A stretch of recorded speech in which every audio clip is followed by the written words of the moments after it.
That way you ain't chewing gum on TV. I'm sorry.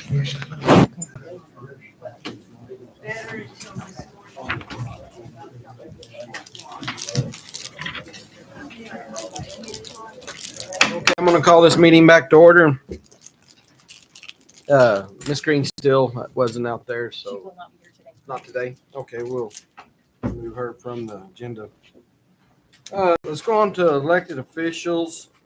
Oh, so we moved Mandy in front of you a while ago, but that's all right. You're up. Go ahead. It doesn't matter where I go. Treasurer. We'll let you. Put me at the top of the list. I did on mine, but I mean, go ahead, Treasurer. Sanchez, if you don't mind. Yeah, go ahead. I just had to harass you. I feel better now. Okay, rest.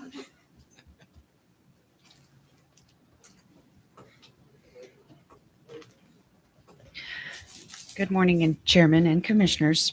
I'll be brief so we can get on to more interesting information that Mandy will have. I don't know. I think it's pretty good. I'm reporting on your end of July cash balances for your general fund. You had $3,999,500. Let me start over. $3,999,577.88. You had debits of $434,877.27.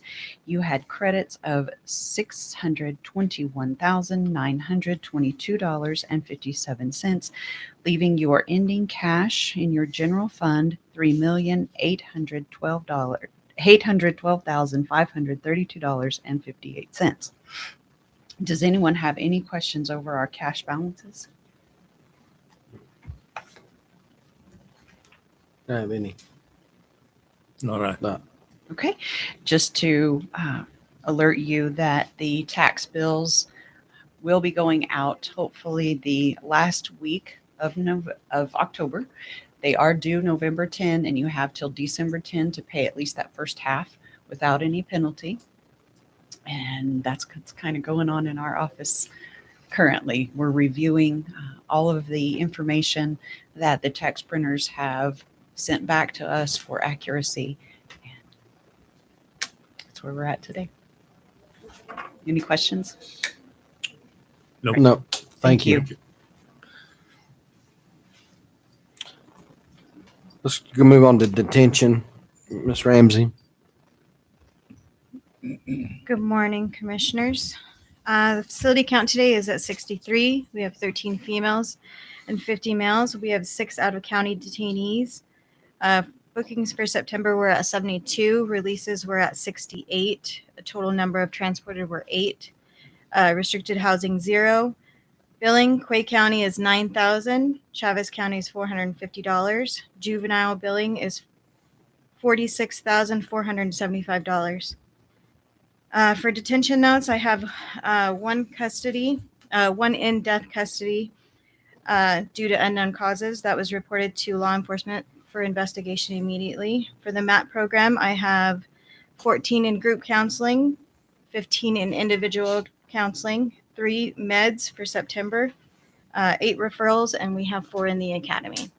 To end mine, for restricted housing report, July to September, we have 0. It's time for any questions. No, but if we'd like to speak on the MAT program, Crystal, now. Good morning, Commissioners. The MAP program has been up and running for approximately a year now. Since September 1st of 21, we've had 32 male participants and 12 female participants. Of the 32 males, 10 have gone to Department of Corrections, 12 are currently incarcerated at our CDC, and 10 were released to the community. Of the 10 that went to the community, 2 have reoffended with new charges and been back in detention. 1 is in detention at this point, and 1 has gone to rehab. Of the females, 2 have gone to Department of Corrections, 4 are currently incarcerated, 1 went to rehab, and 5 were released back to the community. Of the community releases, only 1 has returned, but it was not with new charges. She was out pending trial, was found guilty, and has been since been sent to Department of Corrections. So that's the participants we've had over the past year. What have we implemented? We have 2 different cognitive behavioral programs. The first one is called Matrix for Criminal Justice Settings. This one is conducted by Jennifer Lockwood. She's our contract mental health provider. The second one is Thinking for Good. It looks at changing your thought processes. That one I do. We've started making referrals to CareLink New Mexico for people that have active Medicaid or Medicaid that was suspended prior to incarceration for care coordination services, so that they can have a wraparound and make those connections and have somebody to actually help them walk through to those connections, as well as peer supports when they're in the community. We've started implementing recovery groups. So we have Narcotics Anonymous on Thursday and Sunday. We have Alcoholics Anonymous on Fridays, and we have Celebrate Recovery on Tuesdays. Those are all currently conducted by Zoom, but we are looking to have them in person when volunteers are back in the facility. GED classes are up and running. They go Monday, Tuesday, and Thursday. We currently have 1 female and 3 males participating in the program. The Supermax gym systems that we set up are installed and being utilized. We're getting a lot of positive feedback from detainees on it helps with stress, it helps with anxiety, it just helps get some of those feelings out. So those are the things that we have already implemented. In process, we still have a few more exercise items that haven't been installed yet. We have wall desks for the classroom that need to be installed, and our outside counseling area is almost complete. The concrete is poured. The tables and the seating is there. We're still waiting on the door to be implemented. And what do we have coming down the line? We're currently looking at implementing pet therapy, anger management groups, parenting group. We have a greenhouse that needs to be assembled and put together. And we are also looking into the possibility of having a live yoga instructor. We currently have a DVD cart, a secure TV cart that goes from day room to day room. And we have DVDs for yoga, Zumba, walking, guided meditation, drawing, and then weight-bearing exercises. And we use those for the detainees also as coping skills and to kind of schedule their day and schedule their activities. So I stand for any questions. I'm good. Thank you for that report. Thank you, Christopher. All right. Mr. Chair, if we can, so Oh. Administrator Ramsey needs to note for the minutes, the presentation of the quarterly report, because we have to have that reflected in the minutes so Ms. that we Ramsey? can submit it. Oh, she did? Okay. I And thought I'm she- happy to. I thought she did the restricted housing. That was just for the month. Oh, She said July to September. So we need it documented for the quarterly report, presented separately as an item, please, so then I can send it to Okay. the state. I thought I did that there at the end. do it So, twice would be good. okay. So for restricted housing, July 2022 to September 2022, we have 0. There. Thank you. Yes. Thanks again. Healthcare, Miss Carol Flores. Good morning. If we may go into indigency. We do. Second. It's been moved and second. We go into indigent. How do you vote, Ms. Dixon? Yes. Yes. Yes. We're now into indigent. Go ahead. Dispatch, we had 14 claims, 11 for approved claims for 4,000. Oh, let me start over. The 14 is a total of 8,670 and 22 cents. I recommend 11 for approval for 4,647 and 22 cents. I recommend 3 for disapproval, $4,023. There's 3 disapproved. One for Fedco emergency. No, that one's approved. Lubbock Diagnostic Radiology, 1 disapproved for past timely filing. 1 for Roosevelt General Hospital for past timely filing. And 1 for Plains Regional Medical Center The patient had Medicaid. Do you have any questions? No. I move we come out of indigent. I second that motion. Mr. Crowder, how do you vote? Yes. Yes. Yes. We're now on the indigent. I'll make the motion as the chair that we accept the indigent report as reported by Ms. I'll second. Flores. Mr. Crowder, how do you vote? Yes. Yes. Yes. Yes. Indigent approved. Thank you. Thank you. Mr. Lovato couldn't be here today, so we'll refer to Ms. Hamilton. Do you have anything he left? Just to highlight, so Mr. Lovato has an extensive presentation he will bring to y'all. We will roll it to the November meeting. He is going to be demoing the new software that is installed in each of the blades to show the tracking on the mileage and such of all the roads that have been maintained and everything along those lines. We are in the process of work on the TPF funding. Y'all will recall that's the grant that we received at just over $2.7 million from the Department of Transportation, and we have started south of Elida. They will finish up AK. They did several miles yesterday. The weather's cooperating. They will continue to knock out the road. There's 19 AP and 17, a little approximately 7 mile section out there west of Elida that they'll do, and then they'll move to the next district and just continue to do those on. They will be in town, so y'all have seen some blades that are knocking those shoulders off of the chip seal roads, getting everything ready. They're doing a lot of patching. They're having to go back and do patching after we have these rains. Some of those holes get blown out.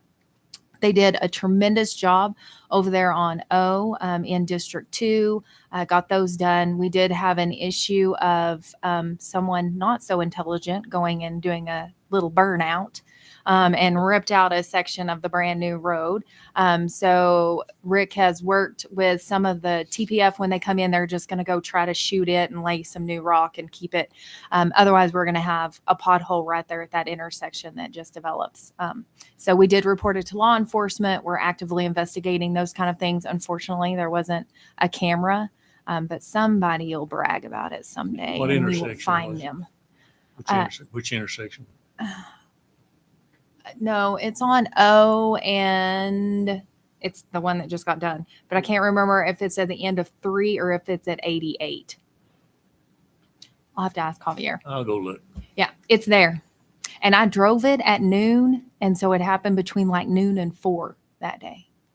A little frustrating. That's kind of So we're going to encourage our proud residents. of that road. I mean, we have got a road department that is great.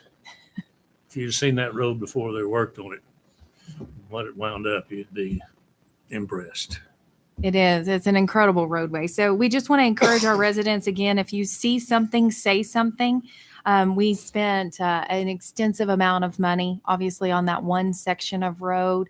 That was over $100,000 just to do the enhancements, and then to have someone come out and do that on a new section. You know, it just can't hold up to that. It might have been different had it been there for 6 months, but it's unfortunate to see what they're doing. But they do have the blades out. They have the rollers out. They're doing all of their active maintaining. We are fully staffed at the road department. So very excited to have some great new staff that have just joined. They've been on a couple of weeks and going through the training and everything. So the department's going well, and Ricky will have a very extensive report for y'all in November.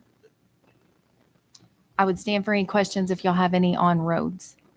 How far are the blades out from just the edge of Portales? I'm getting a lot of complaints about all our good graveled roads or cleachy roads that are not been bladed in a while. So we have all that tracked, and he'll be able to report on that. You were one person we had in mind specifically for this report. So he has all of that data put together for you. But we track all of that. In the past, they've had to do paper reports on what they're blading and when. So we do track exactly what's bladed, when they're bladed, what roads are worked. Sometimes people either I don't know see there's them or working on don't Miss recall. Baumgartner's for the bus the other day, but I was up closer to town.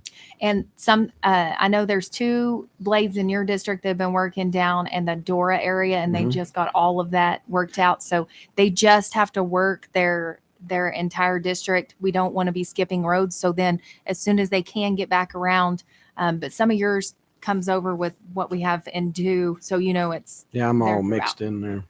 so if you have some That's why I need roads, 3 blades. Make Roy Lee's life better next year. anyway, so if you have some roads that we need to get on the list that are immediate concerns, please let me know that, and I will share that with Mr. Lovato, and we can look at those. Okay, I'll get with you after. Anybody else have anything for roads that hadn't? All right, we'll move on to Miss Hamilton again with her manager's report. Okay, so good morning again, Mr. Chair, Commissioners. So a couple things just to touch on. We were going to give Commissioner Lopez a little hard time. His birthday is tomorrow, so I'm sad to not have him here with us today, but we'll give him a shout out.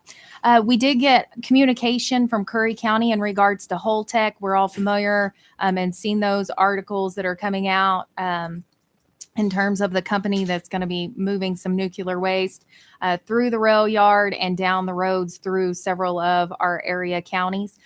Johnny Montiel, our emergency manager, is working to schedule a presentation to the commission at an upcoming meeting. They are working on additional training. And they have requested information specific to an emergency management response and SOP. And Curry County is asking to see training and formal standard operating procedures in terms of first responders dealing with any kind of accident involving trains or what they're transporting. And they are doing a massive training tomorrow in Curry County. We're continuing to work very closely, all of the area counties that impacts Lee County as well, I believe. And so this region's just working very closely together on that.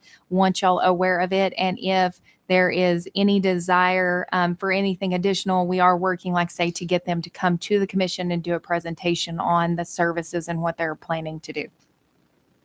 That'd be good. The next thing, I did share an article with y'all that came out where Grace Phillips testified for the Courts and Corrections and Justice Committee on Wednesday. And I've asked Administrator Ramsey to include the reports on the juvenile housing because it's very important that we keep that in mind. When we set a budget at the beginning of the year, we're just really trying to look at a crystal ball and the last 10 years of numbers as far as data goes and what we can put together and budget for housing juveniles. We are not, it's a hard situation that we're in with juveniles, as y'all will recall. So the juveniles that are currently being housed and billed to Roosevelt County were not arrested by Roosevelt County Sheriff's Office. They were arrested by the PD for crimes committed within the city. These are all just, again, it comes to an 1865 statutory requirement that has yet to be revised, that needs to be revised. But we're approaching $100,000 just in expenses on housing juveniles for the first quarter. So y'all will be seeing budget adjustments come through. You're continuing to hear that in the detention because we think it's very important that those are noted. We have 4 housing facilities throughout the state in each region for these juveniles.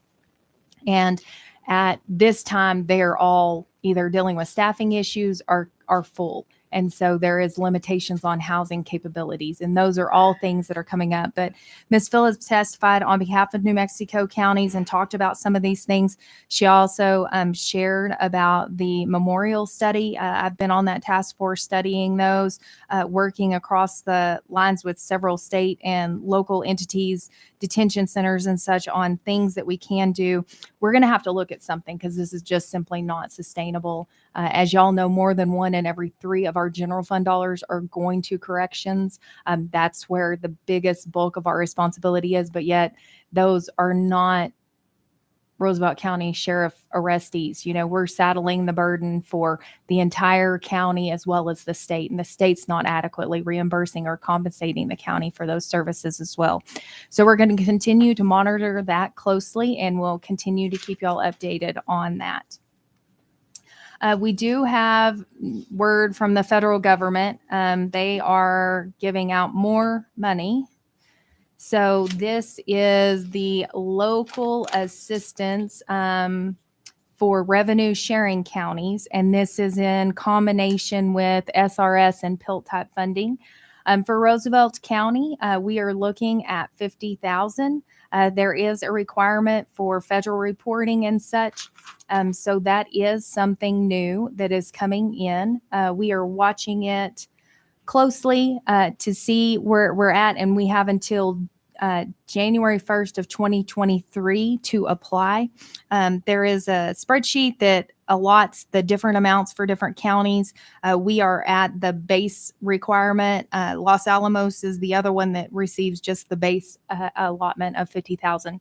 The federal government does not recognize the tax liability that the county absorbs with Cannon Air Force Base and the approximately 70,000 acres with the bombing range. So that's not anything that's included in this. This figure is specific just to the federal lands other than the bombing range entity. So we're continuing to have that separate conversation in regards to the range and what that has done to the Floyd School District, the property taxes all across the board on that one. This 50,000 only ties to the revenue sharing with the other federal lands within the county is what they've extended. And I've attended both a webinar by the National Association of Counties last week, as well as a webinar by the federal government that just talked on this program and what it's coming and its requirements are. And it's coming at a decent time because the other thing that we're dealing with right now is tax and rev. They're a lot of fun. So we have the New Mexico Tax and Rev Department sent out our distributions for small county equalization. And when you look at our historical contribution, we budgeted about $420,000 in revenue for Roosevelt County. Again, when you look at a 5 and a 10-year average, that's about what we look at. And we were actually reduced this year, and it hasn't been explained. They were able to distribute $66,945. So that's $354,334 short for the budget. And this is across the board. So all of us as county managers have been communicating with Tax and Rev. We've also reached out, and New Mexico Counties is communicating with them directly, trying to get some explanation as to why there has been a change in the distribution and the calculation. This is all statutory. It's very detailed in the layout in the statute of how this distribution is supposed to happen. So we're not sure where the numbers are coming from or what they're doing, but that could be a significant budget issue that we're looking at in terms of revenue, because that is a decrease in what we budgeted this year of $354,000 at this point. So I want y'all aware of that. I know I'm super full of fun information this morning. That was So so good. I was able to, again, attend the monthly ag subcommittee for NACO, and just a couple of things that they wanted to highlight on the committee. They are offering different tax credits for energy and climate improvements for local governments. So if it's at a point where the commission wants to look at doing different enhancements for different facilities, that is something we can consider. There is a lot more information needed at this point. It's not something I can recommend. It's something that they're trying to work on with the Inflation Reduction Act.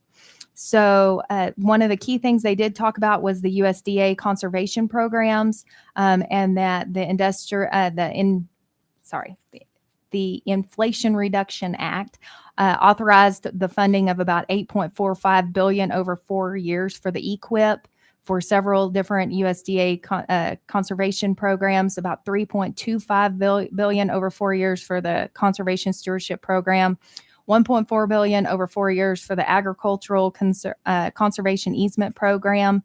And then they also are distributing about $9 billion in rural funding for rural electric cooperatives to improve their reduction in greenhouse gas emission and improve energy efficiency. So those were just some of the highlights from that subcommittee that they wanted us to touch on locally.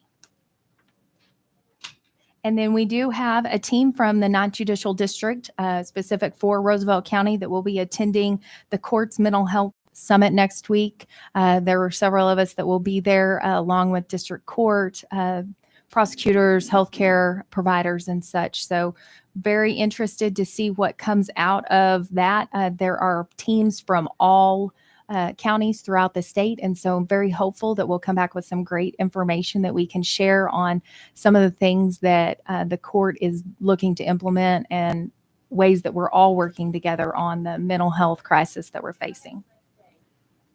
There has been some questions on the amount of cannabis distribution that Roosevelt County has received, and I've printed off the reports. Happy to share you the link if you would like. It's $0, so it's very easy to account for. We do not have the distribution or the sales, the actual commercial elements happening and being reported in the county.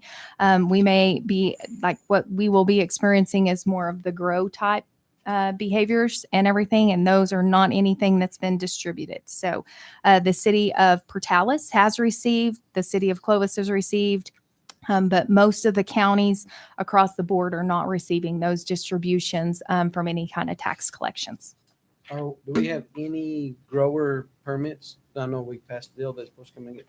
Have we handed out any grower Yes. permits? Mr. Montiel handles that in the planning office. And yes, he has issued permits as they meet the requirements of your ordinance. Yes, sir. An additional thing that I know y'all have seen on your email, but I think it's really important to also highlight is the New Mexico 30 by 30 Advisory Committee is requesting information and allowing public comment.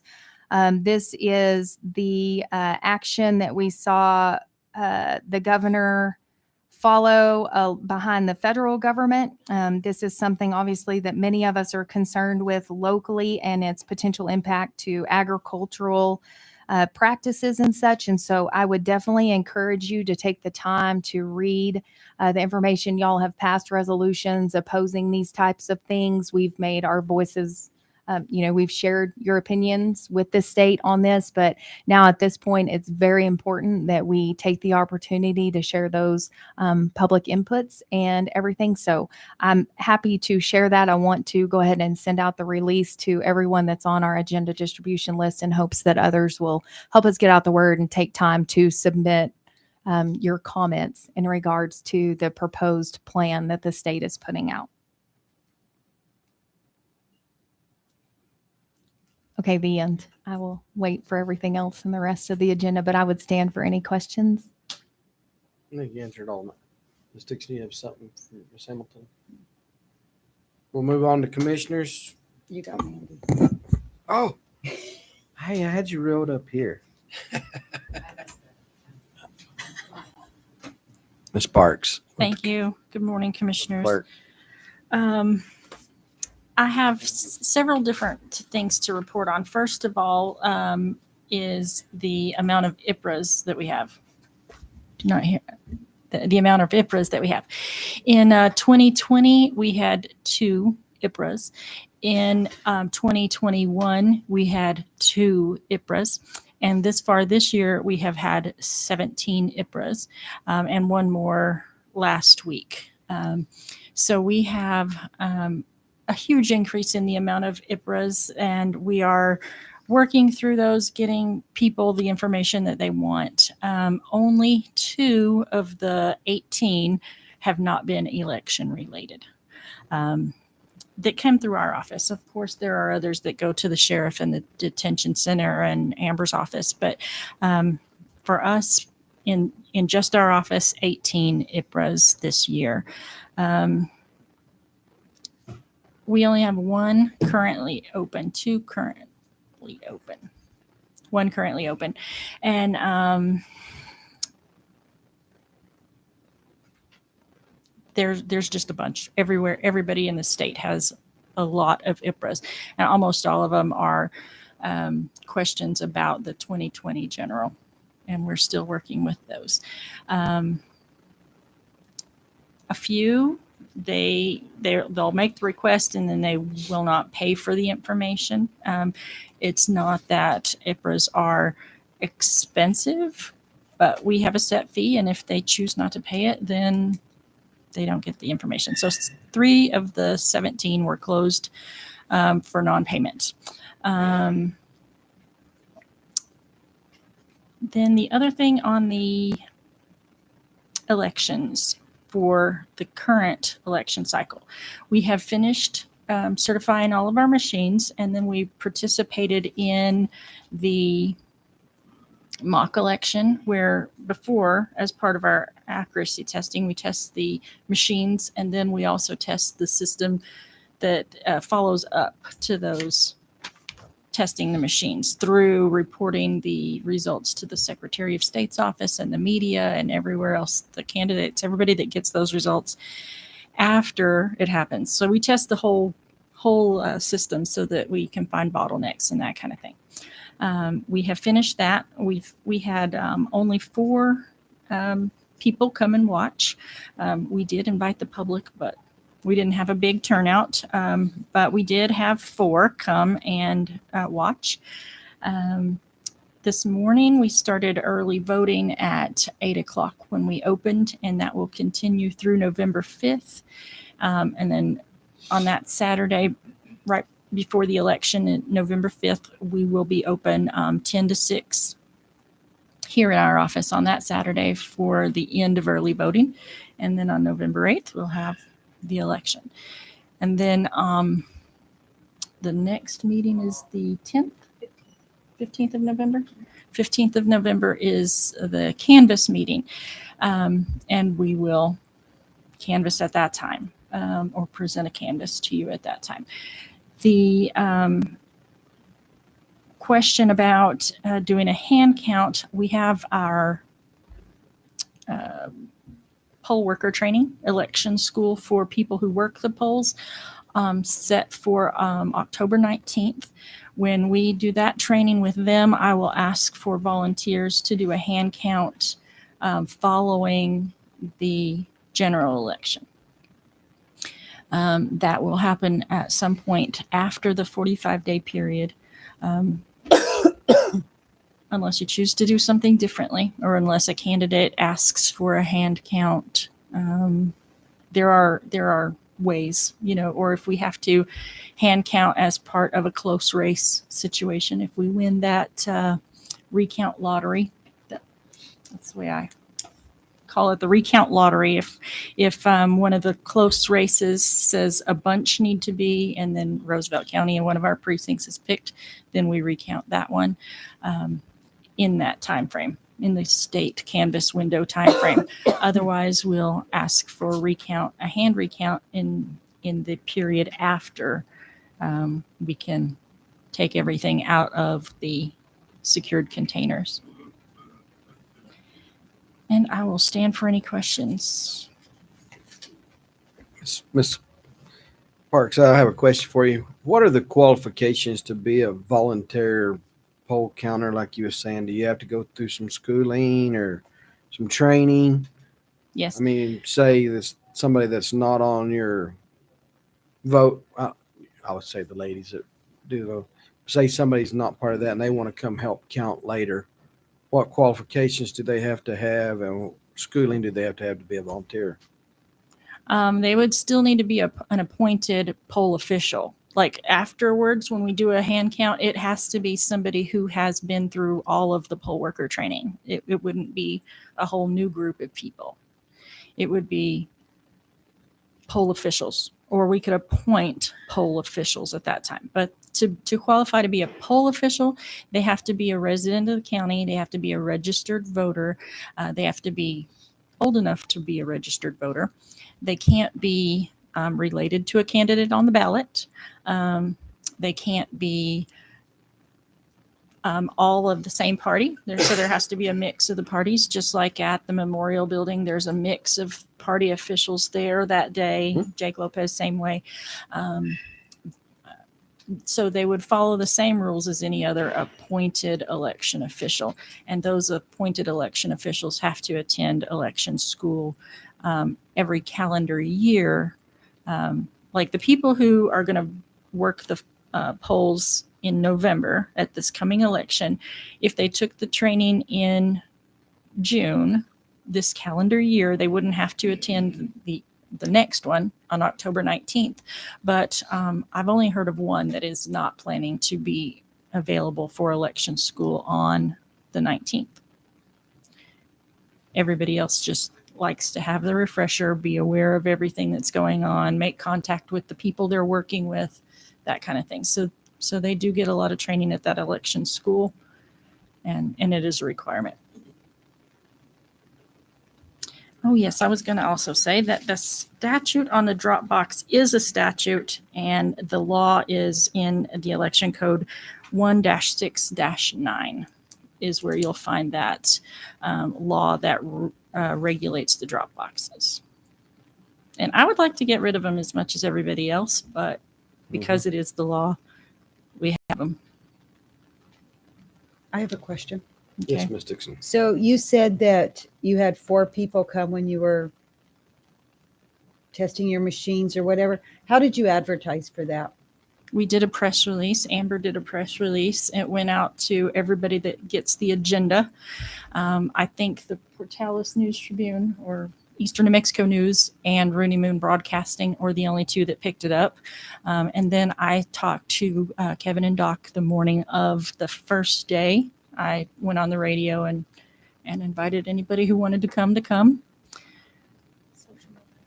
Yeah, it was on social media. Yeah, the chamber shared the article that the Roosevelt Review wrote. Thank you. You're welcome. How did that go that day? Did you have any errors with the The machines? testing, it went smooth. We did have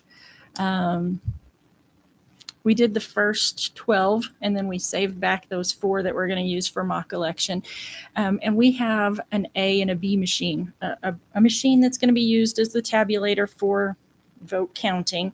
And then we have the B machine, which is a backup machine for each location. We don't put a ink cartridge in the A machine that's going to be doing the tabulator counting. We put it in the other machine, and that machine is used for anybody who needs it. We only have 1 voter in Roosevelt County that we know of that uses the ATI system, and she generally votes in Dora, but we test all of them. There's one available at each of the locations. Only one of the machine, not the one being used as a tabulator, has ink in it. This one doesn't. This one does. Okay. This one's used as a ballot printer. This one's used as a ballot counter. They're separate. Not necessarily because I think it's the way it should be or that this might be tampered with, but because ink is expensive and I'm kind of cheap, or let's say physically conservative. But so the machines that do have ink in them are the backup machines. And we did have errors in the backup machines where the ink was dry. And it's not the whole cartridge that's dry, it's the little connection. So we clean it with the alcohol, we put it back in, and then it works again. So it's a fun time. Like if we don't use our printer at home, it gets the same way, gunked up a little bit. But we didn't have any problems other than with one ink cartridge. So before we did the other 4 ink cartridges, we cleaned them first so that we wouldn't have the same issue. So the 1 ink cartridge was the only issue. And then when we saved the 4, we went through mock election. We didn't have any problems in the reporting, except for fat fingers with passwords. You know, we have about 17 passwords just to get from tabulator to reporting the results to the media. There's a whole lot of different passwords every step of the way. I fat fingered those a few times, but it was a relatively smooth process. And then after that process was done, we came back and zeroed the 4 machines that we had used for mock election. Okay. Thank you. Mr. Savage, you have anything? Best. Mr. Grider? I'm done. I guess that's it. You have anything? Oh, not for her, for me. Oh, yeah. When you get to commissioners. Thank you. Thank you. Moving on to commissioners. Well, Tina says she has something. We're going to start with Ms. Dixon. Thank you. I like it when that happens. Okay. Well, like Ms. Hamilton was saying about the detention and then about the 30 by 30. I have some information on that I can email to y'all if you want, but I'm sure she probably also has it. So with that, we also, at New Mexico County's meeting, we also are working on our legislative priorities. IPR requests are one of them to try to find a way to make that a little less strenuous and not quite so difficult. From listening to all the different counties, you are not a standalone clerk in that department. They are all talking about the astronomical amount of IPR requests that they are receiving this year. 17 is on the low end. Yes, it is. So anyway, we did that. And so we're working on those. I also wanted to tell y'all that, sorry, over in Hobbs, they put in a CTEC, which is a training technical school that they put in over by their, over at their, with their regular school. And it teaches all different things. They've got, it's for career pathways.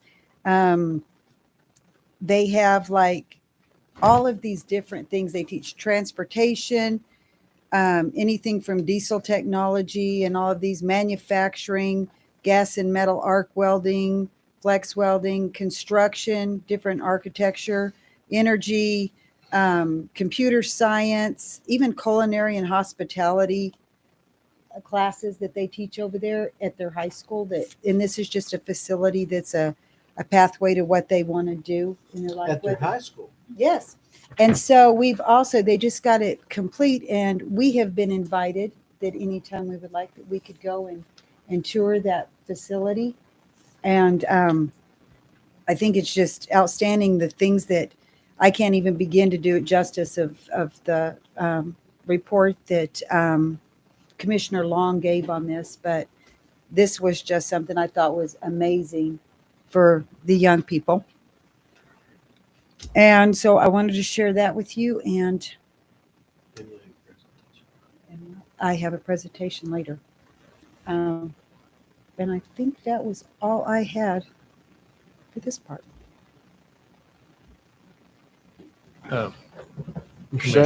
Commissioner Dixon, I might like to borrow that for tonight. Okay. I would like to show that to my board. Okay. You can also go online to CTech Hobbs on Facebook. I have it written on the top.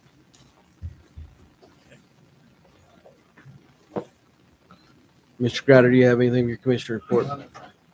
Mr. Savage, do you have Nothing. something? God, yeah, you're the worker up here. I don't have anything to report. So let's go on to item 6, to the resolutions, ordinances, and proclamations. Item A, consideration of resolution 2022-42 green light. Miss Dixon. Okay, this is Operation Greenlight for veterans. It's something that also New Mexico Counties is supporting. And it is says America's counties have a long and proud history of serving our nation's veterans, a legacy that continues this day as we work with our federal, state, and local partners to ensure that our former service members in our communities have access to the resources they need to thrive. So there's some different outreach programs and things, but anyway, basically this here wants you put a green light in your government facility. And it's from, it says right here, this coming Veterans Day, the National Association of Counties and the National Association of County Veterans Service Offices invites the nation's 3,069 counties, parishes, and boroughs to join Operation Greenlight to show support for veterans by lighting our buildings green from November 7th to November 13th. By shining a green light, county governments and our residents will let veterans know that they are seen, appreciated, and supported. And there is a resolution that goes along with it. I'll have to pull it up from here. We have that in our packet. Yep, we have that. We do. Do we have to read it out loud? No, only Okay. proclamations. So- Is that something that Mr. Spinks could do on the front of our courthouses? Maybe fix something for some green lights? Yes, I just texted him and let him know that we would be touching base on a green light after this, after y'all take action. Well, with that, I move for adoption 6A, adopt the resolution 2022-42 green light. would you like to add that Roseville County will shine a green light off the front? And that Roosevelt County have a green light out in front of the courthouse? That's what I like. Is that what you're going? Mr. Crowder, you second? I did. Being a resolution, be a roll call vote. Mr. Crowder, how do you vote? Yes, sir. Yes. Yes. Yes. Resolution passed. Thank you, guys. Thank you, Ms. Dix, for bringing that to us. Item B, consideration of resolution 2022-34, supporting the general obligation bond issue 3. Commissioners, well, does anybody have something they want to speak on that? I have a question. Yes, I have a Sorry. good question. I'm- No, I'm I have a taking question too. Dennis's spot today. I have a question about it too. So she had made a comment.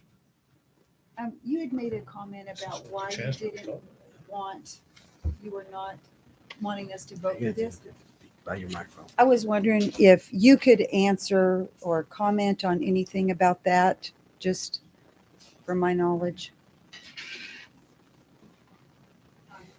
Commissioner Dixon, Would you mind standing at the microphone so everybody at YouTube can hear you, please? So Commissioner Dixon, if I'm remembering the question correctly, it's that the universities have a lot of money and can do these constructions on their own. So it is true that universities have reserves and they do have money. They cannot use much of that money for construction and renovation.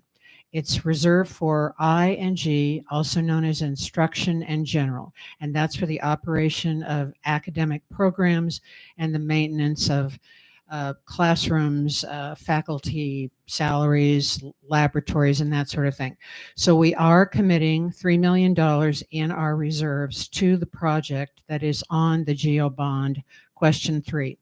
The additional $9 million is something that all institutions rely on from the state because we do not have what they call building renewal and replacement funds, nor do we have equipment renewal and replacement funds, which other institutions in other states do. So that's why the GEO bond is so important to higher education, why it comes every 2 years, why there's no tax increase, but it is a very important bond for all of us. I hope that's responsive to your question. Mr. Caldwell, if you're still there, I have a question for you too.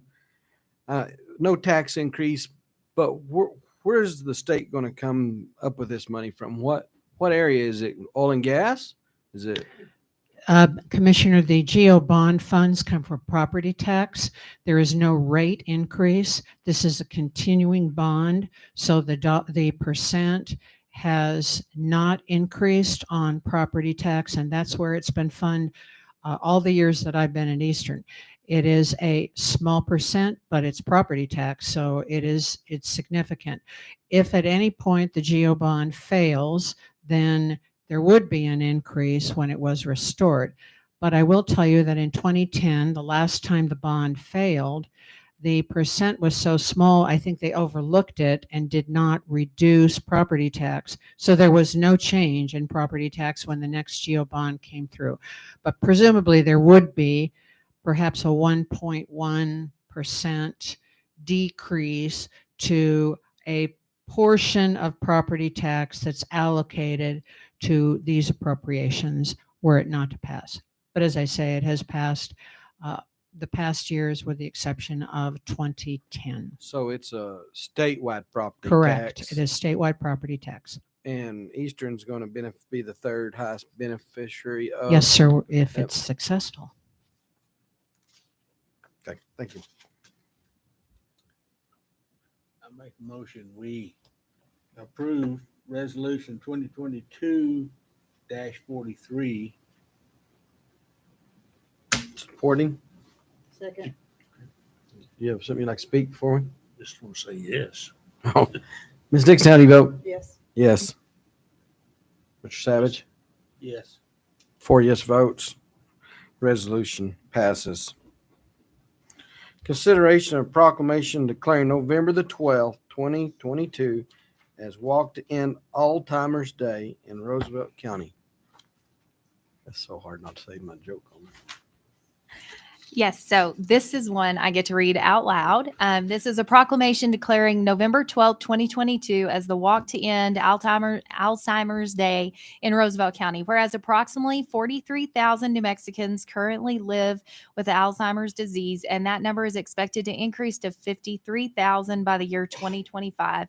And whereas over 85,000 families and friends in New Mexico provide $2.5 billion in uncompensated care for their loved ones who have this disease and are subject to high levels of physical and emotional stress.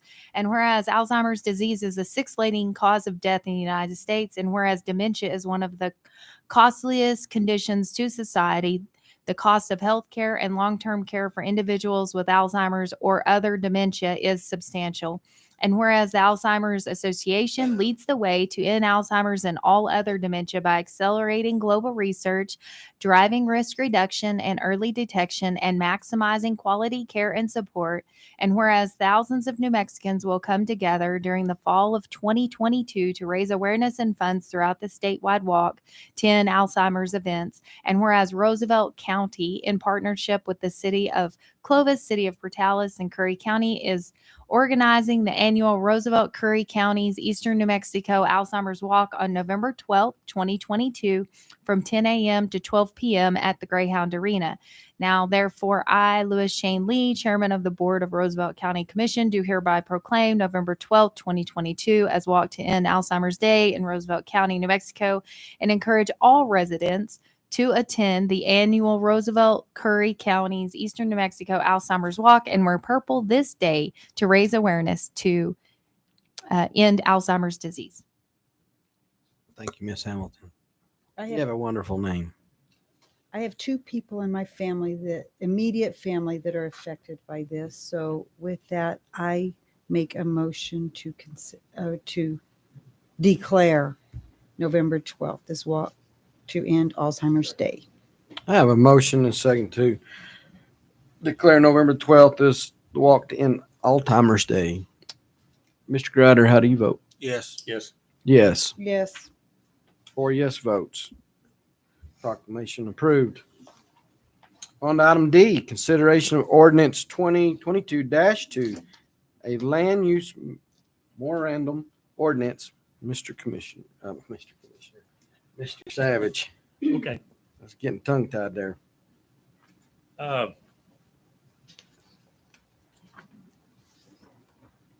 Should we, would it be the pleasure of the commission to hear Mrs. Smith and Mr. Marker prior to me offering this motion? I intend to make the motion to adopt. Would like to hear their comments concerning this before I make the motion, if it pleases the commission. Does anybody have anything? Yeah, that'd be fine with me. This not Who too wants to long. go- Who would like to go first? Too long. 3 or 4 minutes each, please. 2 or 3. We know we're going to vote. I'll talk fast. First, I'm going to go over I'm going to read the moratorium to you real quick. There's been a few amendments. Be it Roosevelt County, New Mexico land use moratorium, be it known on this date, the Roosevelt County Board of Commissioners adopts and enacts this land use moratorium. The subject moratorium is applicable to use of land for a facility designed or used for any procedure, medical or otherwise, that is intended to terminate a human pregnancy, aka abortion clinic, health center, mobile clinic, etc. The subject moratorium is applicable to any mobile unit used for the distribution of drugs intended to terminate a human pregnancy.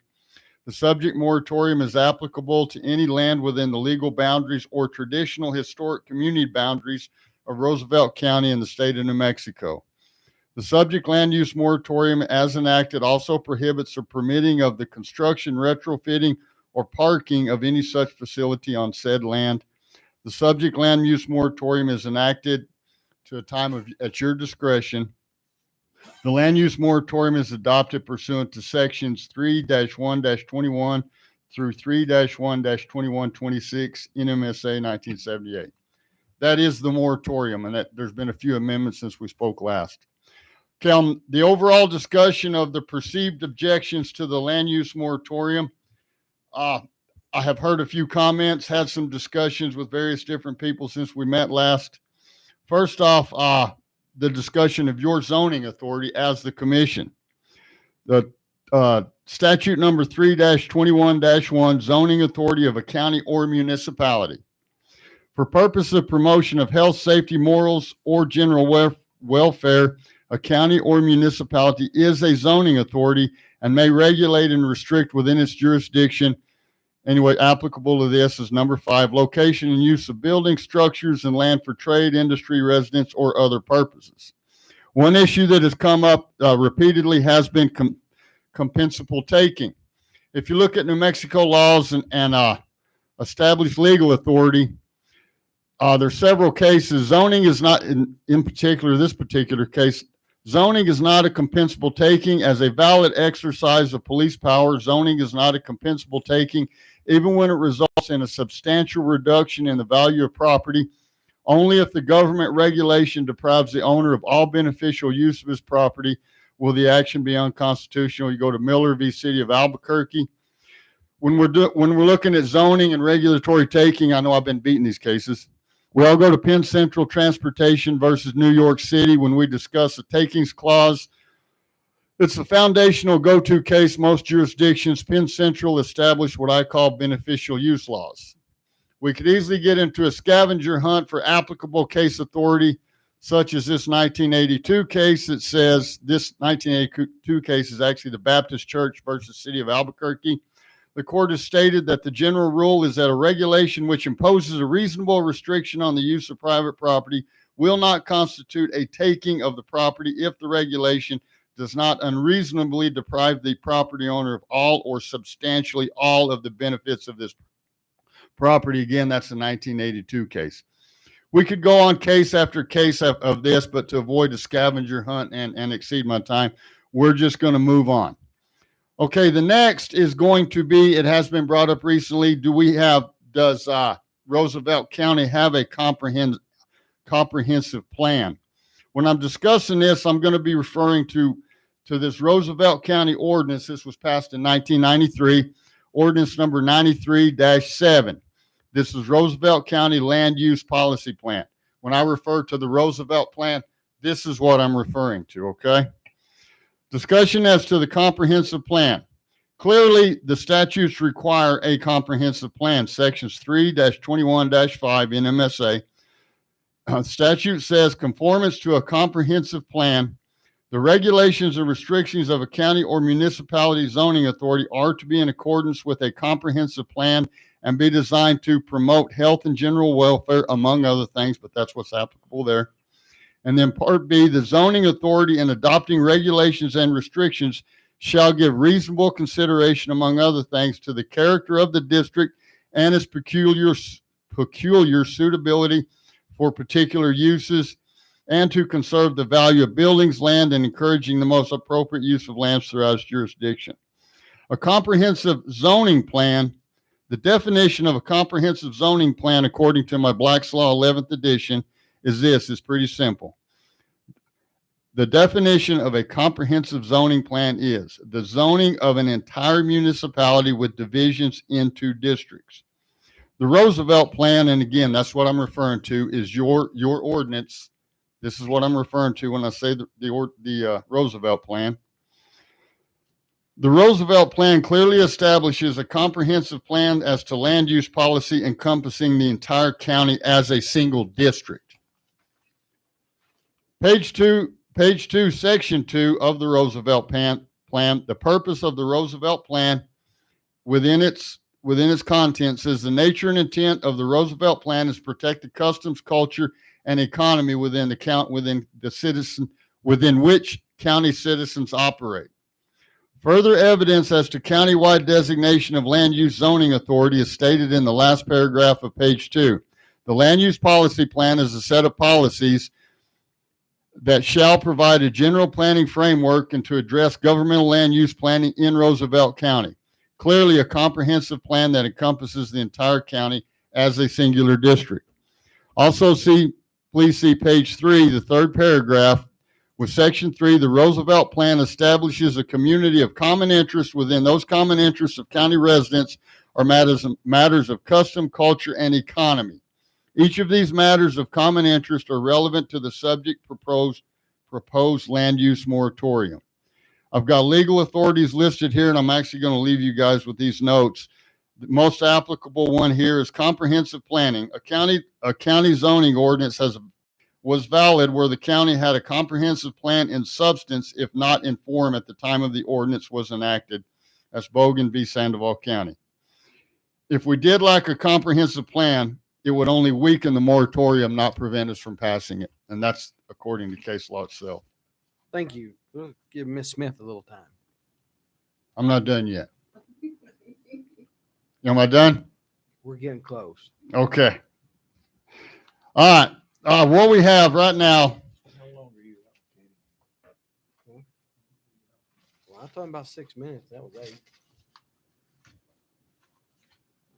We know what we're going to vote.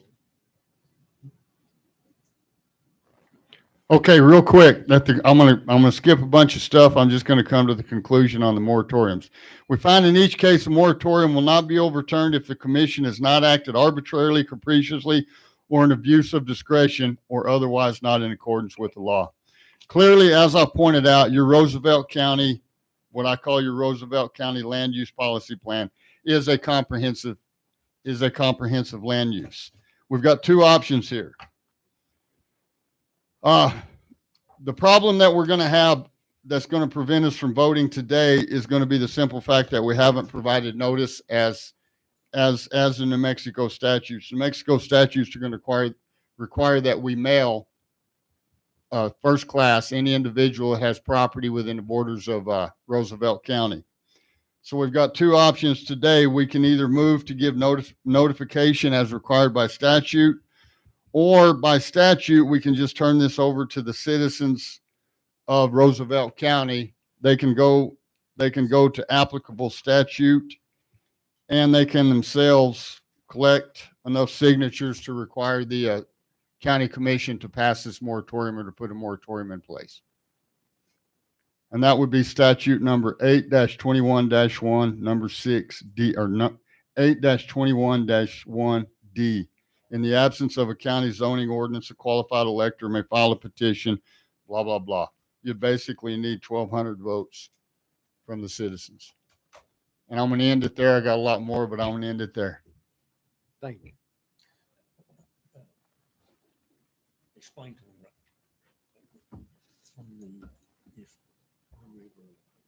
When Aaron was talking, she talked for a long time. What's the deal? Because you already stated you'd already made plans to make a vote. As chair, I decided that we'll move on. We'll give Miss Smith her time to speak too. My understanding was these guys filed they submitted a form asking to speak.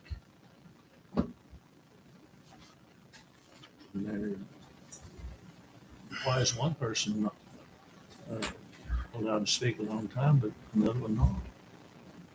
In the same form, the same procedure. Wait, are you saying, Rod, you'd like him to get there and give the whole spiel, or you want?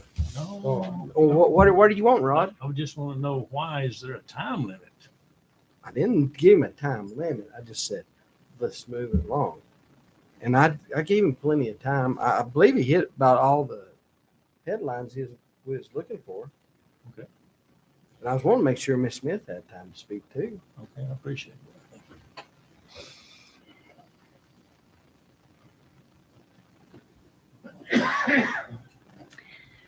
Morning, Chairman, Commissioners. Thank you for allowing me to speak. I did turn it in. I have planned my presentation like anyone else has. It's heavy on my heart, and I appreciate the opportunity to share that because I do believe I speak also on behalf of many people in this community. We all feel very much the same way as I know you do. So I'll just start by asking a question. It is okay to kill a baby in the womb when? It is okay to allow an abortion facility to be built in your land that will kill babies in the womb, that will maim women spiritually, physically, mentally, and emotionally. That's okay to do when? That was a question posed by Ray Comfort to many people on the street when he would engage with them and ask them about the issue of abortion. And many were stunned. They didn't know how to answer that question.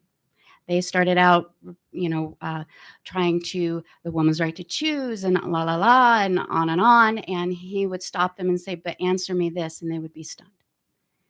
So for Roosevelt, when is it okay for us? Is it okay for us to allow an abortion facility to be built here that's going to kill children in the womb and maim women in several different ways when lawsuits are being threatened? When it may affect me personally, something that matters to me that I want to defend. It's okay to let them come in as long as that's kept safe for me. There's so much devastation that comes to not just women. And here, as a representative of Right to Life, I could go into length about the effects on women in particular. We know the effect on the unborn child, but what about the effect on the woman? There are studies done, there are surveys done, there are so many things out there showing that post-abortive syndrome is a very serious and real thing. It is equative to post-traumatic stress disorder. The amount of suicide goes up, the amount of suicide attempts, the amount of suicide counseling goes up among women who have had an abortion and are now dealing with that. It gets its tentacles later into her life, where she cannot feel like she can trust herself as a parent. If you recall, when we were here for the resolution, the one thing that struck me more than anything else is how many women would report that they didn't feel like they deserved to enjoy the children they had. And how do those children answer why mom is distant? Why mom doesn't interact with us, why mom seems angry or sad?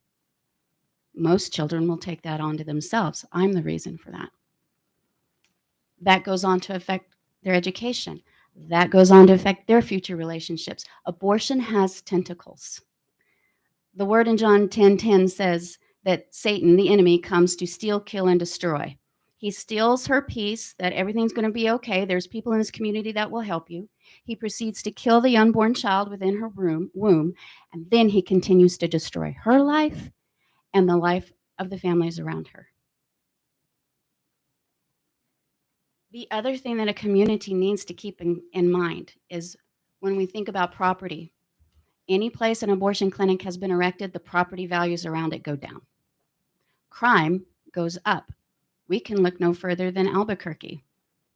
Crime infested up there, and they have a facility up there that will abort children all the way up until birth. And I've had young ladies protesting me, pro-abortion ladies, young ladies in their 20s, say, no woman would ever do that. That was just in Farmington a few weeks ago. Stood there and yelled at me and said, no woman 8 months pregnant would go and have an abortion. I said, sweet young lady, you need to go to SWO in Albuquerque, talk to the sidewalk ministers there, and ask them how many times they've seen a woman go in 6, 7, 8 months pregnant. Do we want that here? We could lose doctors. We're already losing doctors and nurses across the state for various reasons. If we allow abortion clinics to come in and we don't set up the standard against that to protect our medical professionals from having to participate in something they don't want to participate in, how do we keep them protected? We just don't allow them to come in the first place. Then they're never having to face the possibility of ever having to be asked to participate in something that is religiously and ethically against what they believe. Human trafficking, abuse, these are two things no one ever wants to talk about. You will actually hear pro-abortion people say that we need to have abortion because of the instance of rape, which is usually less than 1% of all abortions. Here's the thing. You are eliminating the best evidence of what was perpetrated against her. When she's allowed to go in there and being, go ahead and take this pill and be done with it, and there'll be no, you are helping her to erase the evidence that she needs to be able to say who committed this atrocity against her. When there's instances of human trafficking and of abuse going on within a house or within a neighborhood, who takes women to have abortions? Human traffickers, to get rid of the evidence. Abuse victims, their abusers will take them to the abortion clinics to erase the evidence. Not only is it getting erased, they are supposed to, by law, the abortion clinics are supposed to report suspected abuse or human trafficking, and they don't. So not only are they removing all of the evidence that would be useful in order to nail these people and get them off of our streets, she's now going through the trauma of an abortion that she may or may not want. And then on top of that, she's being returned back to her abuser. And no one knows any different. Bringing such a facility in here is what is going to descend on our community. And the one thing that is going to descend like no other is darkness. Hopelessness, depression, that's going to flood into our borders just by having that here, making that available. So how do we rectify that? When Nehemiah saw that Jerusalem was broken and hurt and is a threat to enemies, he was moved to go down there and rebuild the walls. That's what this moratorium is. This moratorium builds protective walls around Roosevelt. It says, you cannot come in here. We're keeping the enemies that want to harm people out, and we're protecting our loved ones that are within. That was the whole point of city walls back in the day, and Jerusalem wasn't the only one that had such walls. But because they made the right choice and because they were honoring God in it, God also met them by having it built in 52 days, a miracle in the Bible. So we need to build these walls, and that's what this moratorium does. It erects those walls to protect those within and keep the enemies out. The really cool thing about this land use policy plan that we discovered, this is what I wanted to share about. Mr. Marker got into the legalities of it and all of that to help bring confidence to our commissioners. But when I read this, I wanted to leap for joy. And it reminds me of how many times God will plant things along the way when we don't even realize we're going to need it yet. Maybe years down the road is when we're really going to need it. And he was getting it done years ago.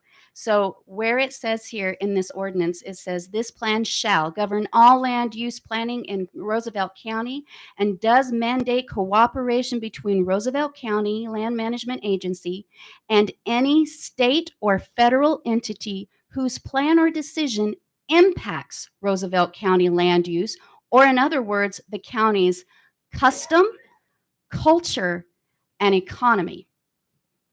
So we're not going to allow anything in here that's going to go against the customs, the culture, and harm the economy of Roosevelt County.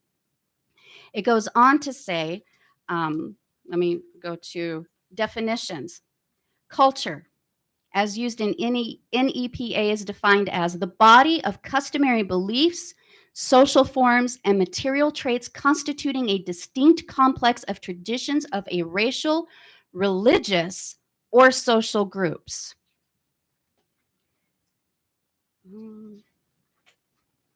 Thus, Roosevelt County's a few pages later. Roosevelt County's customs and culture are well established. Their roots date back to the Mexican-American War from 1846 to 48 in the areas of ranching, farming, dairying, irrigation, oil and gas, local communities, schools, churches, and private businesses. Citizens of Roosevelt County have a strong belief and pride in their private property and individual rights, which were guaranteed each citizen by the Constitution of the United States. We citizens are strong believers and supporters of our communities, schools, churches, and their social activities, as well as the industries and businesses of the county. In Roosevelt County, culture in a very down-to-earth sense, comprises the shared values and beliefs that give guidance and meaning to the lives of local residents. These shared values and beliefs, including such firmly ingrained traits as independence, self-sufficiency, and devotion to family, work, and the land, have their origins in religion, folk traditions, and in the shaping influence of environment on the individual community. Moreover, culture in Roosevelt County includes an array of social standards and social institutions ranging from family ties to kindly neighbors to high school sports to the county rodeo and fair. These are but a few things that hold together and give common purpose and meaning to community life. So, step 2. Jump January 12th, 2012, when I stood before the commission and presented a resolution in support of all life. Here we made a declaration, and people often say, resolution doesn't have any teeth, it's not quite a law, it's just a statement. Yes, it's a statement. It's a statement of who we are in Roosevelt County and how much we value life, how much we value the life of the moms, and how we want to protect and help them so they can be those moms, and how we want to protect our medical professionals from being coerced or forced into things that are against what they believe. That's all right here. It's all laid out. This is who we are. So for the governor or the government to try to come in and tell us that we have to do something that is clearly against who we are, both in our land use, how we want to use our land, we're going to put up a moratorium to protect that land. That's being the epitome of a tyrant, to tell you you're going to do this regardless of what you have said in the past, regardless of who you are today. In Numbers 35, it says this, when God goes on to talk about the issue of murder, he says, this will ensure, when he talks about how to settle this issue, this will ensure that the land where you live will not be polluted, for murder pollutes the land. And no sacrifice except the execution of the murderer can purify the land from murder. It pollutes our land. And we're very concerned about our land. And in Second Chronicles, which is often quoted, about if we will turn from our wicked ways and will turn to the Lord, he will hear our prayer and he will heal our land. This is us reaching out to God, saying, heal our land. We're standing for you. We're standing for what you believe, and we're willing to go up against any Goliath that comes our way. In Nehemiah, he goes on to say, all the builders had a sword to their side, and they had a weapon in their other hand. So we're building this community all the time. You guys are helping to build this county and this community all the time. We cannot drop the sword and then not defend it against those who wish harm as well. That's the responsibility, many times, of your government officials, to not only build, but don't forget to defend against those who are coming to do harm. The last thing that I'll close with here is a reminder. Most everybody in this room, as far as I can tell, are believers here. And I was going to share something else, and when we were at break, the Lord said, nope, I want you to share this one instead. It's the favorite story of every little boy out of the Old Covenant. It's the story of David and Goliath. Goliath came out banging his shield and breathing heavy and being all terrifying, his 9 foot tall self. But David was not at all affected by that. Now, what was interesting is I always laugh at this, where it says that he said, when he arrived at the camp, this is David, just as the Israelite army was leaving for the battlefield with shouts and battle cries. How many government officials have we seen and leaders of our community say, we're going to fight for life, we're going to fight for life, we're going to fight for life. That's our battle cry. That's what we're going to do. We're going to let the state do it. I don't know about on the local level. I don't know. We'll let state do it, or we'll let the nation. Well, now God is saying, okay, bam, Roe v. Wade just fell. Now what? Now it's coming to the state. Well, we'll let the state take care of it. But yeah, we're going to defend. We're going to go for life. We're going to go for life. But what ended up happening is as soon as he started yelling and screaming, they all ran. They all ran and hid from Goliath. And who is Goliath? the enemy, who's using people to threaten lawsuits, who's using people to threaten scary tactics and that sort of thing for you to bow your knee and do whatever we want you to do. But David would not be deterred because he understood who was behind him.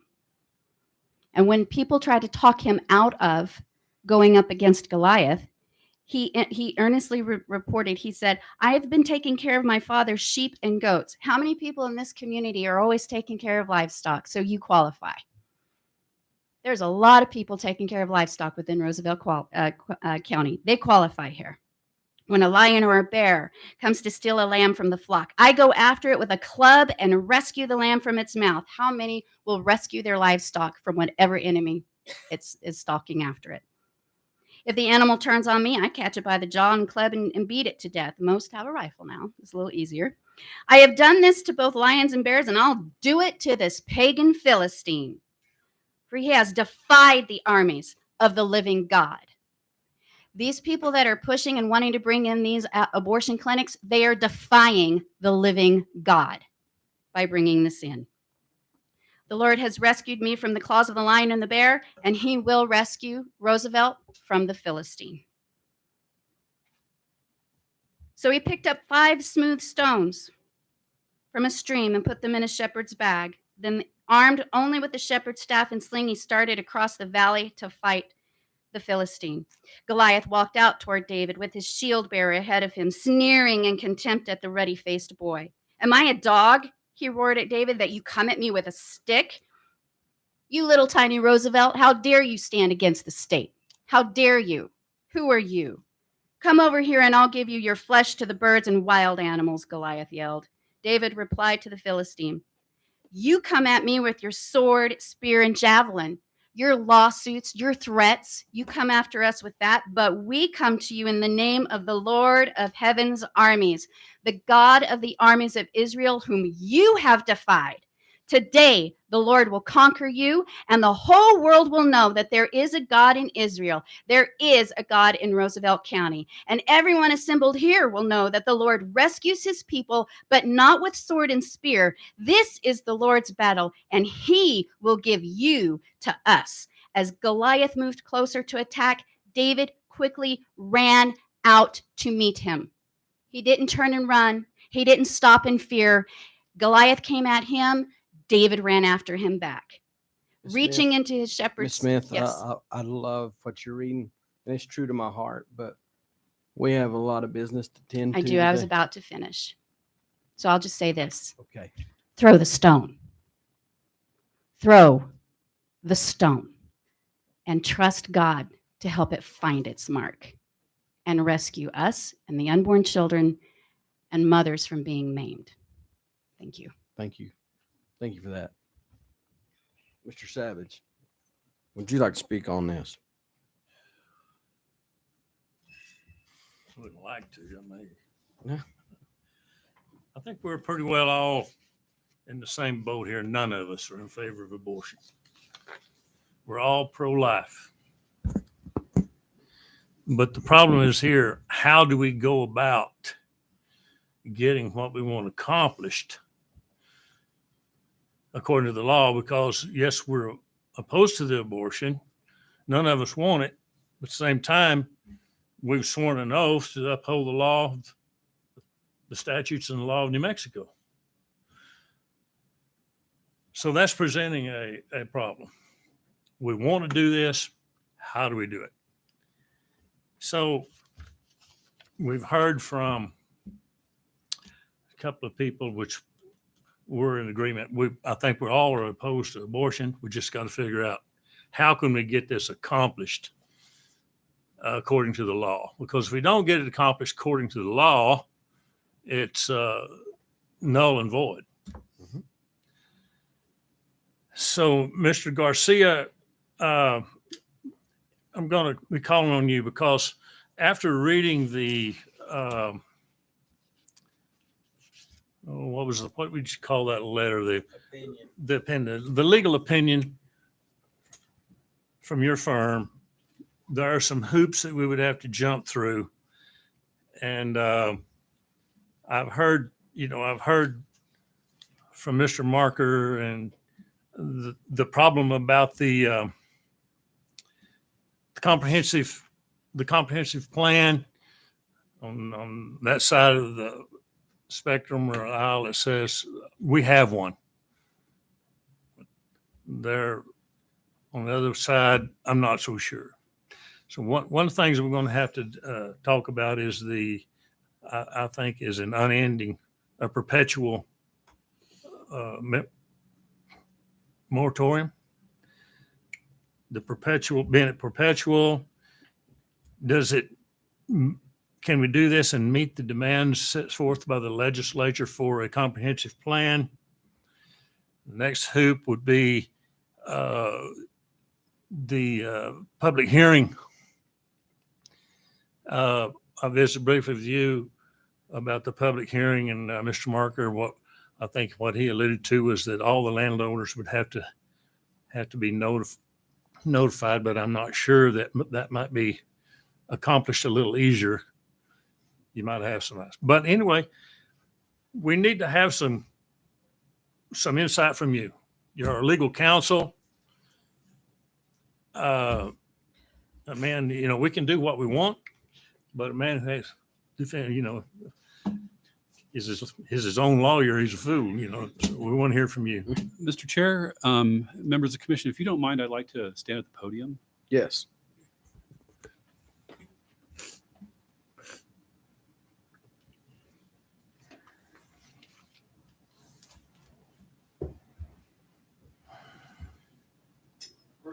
I think I'm probably going to say a few things that are not We turn on the mic. I don't know if it's on or there you go. Sorry. I wanted to stand up because I'm probably going to say a few things that are not going to be well received necessarily. They're not going to necessarily be what people want to hear, but I want everybody to know I'm not hiding behind the desk. And I think to start to answer your question, Commissioner Savage, your question's in order. I heard Mr. Marker talk about the land use policy. Personally, I'm not persuaded that is a comprehensive plan. It doesn't look like most comprehensive plans I've seen. There might be debate about that. There might be room for debate about that. But even assuming that it is a comprehensive plan, you don't have a zoning code, really. You don't have zoning classifications throughout the county that I'm aware of that you could actually make zoning classifications and then put businesses here and other businesses there or whatever, at least in the unincorporated area of the county. So that's probably the most basic hurdle. And the one thing that I do want to make clear is that even if a land use moratorium isn't the right tool for the job, that doesn't mean that there are no other tools to accomplish what you want to accomplish. And I want to say that, and I don't ordinarily give my own personal beliefs about things, but in this case, I think it's probably advisable. I am pro-life. That is from the time I was a little kid, I could never understand the abortion thing. Just never did. So what I'm telling you is not from a perspective of somebody who is in some form against you or the citizens of Roosevelt County. What I want to portray, what I want to convey is that if this is not the right way, that doesn't mean there aren't other ways to do it. And there was a lot of mention of Roe versus Wade. Well, what Roe versus Wade expressly did was it gave the issue back to the states. That's what it did. And some states are dealing with it in different ways. Some states are putting restrictions on it. Some states are pretty much prohibiting it outright, and other states are allowing it. But right now, that is the forum, that's the arena where we have to have the fight, have to have the discussion is in the state. So I guess I'm saying all that to say that if you enact this moratorium, I see mostly downside and little upside. And the reason is it's probably not enforceable. It probably won't have the effect by its terms of being able to keep an abortion clinic out of Roosevelt County. It'll easily fall if it's challenged. Having said that, if you set yourself up for that defeat, you have to ask whether you're going to be actually advancing the cause. So my recommendation to you all would be, we have an election coming up November 8th. See what the landscape of the state is at that point. And then you probably have a clearer picture of which way to go in accomplishing what you want to do. I could go into details about potential liability for civil rights. I think I mentioned it the last time, if the Supreme Court somehow discerns a right to abortion in the state constitution, even though it's not even mentioned. That's a fairly foreseeable thing that they could do. I think I mentioned that they discerned a right to same-sex marriage in the New Mexico Constitution, even though it's not even mentioned in the New Mexico Constitution. So there are obstacles that you all need to be aware of, and liability that you need to be aware of. I wouldn't be doing my job as your attorney if I didn't tell you about this.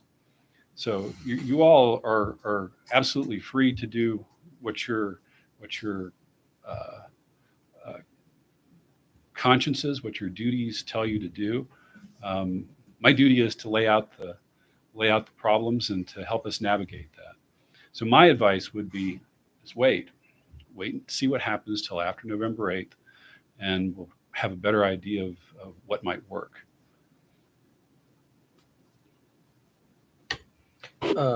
Ordinance takes, like, if we passed it, we have to have a public hearing, and then we have to have another meeting after the public hearing, if I'm correct.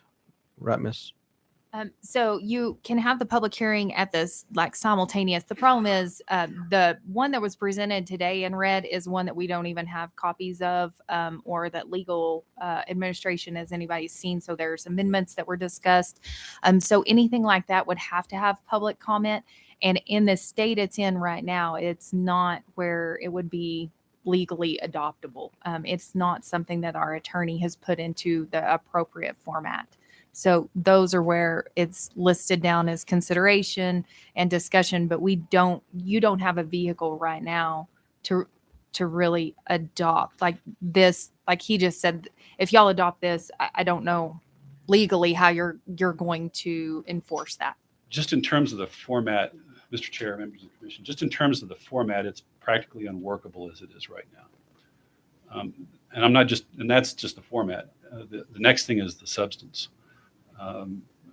That I think I spent more time on talking about earlier. The next meeting is the 11th, right? November 15th. 15th. What if we tabled?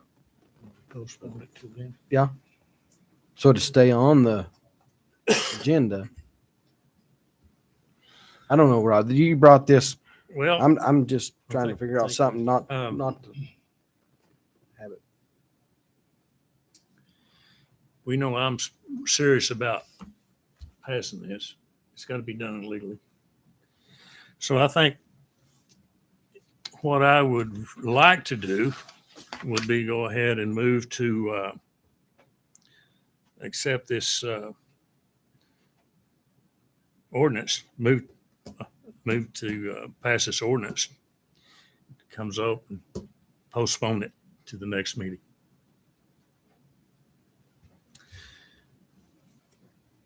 We need to have a motion on the floor to postpone.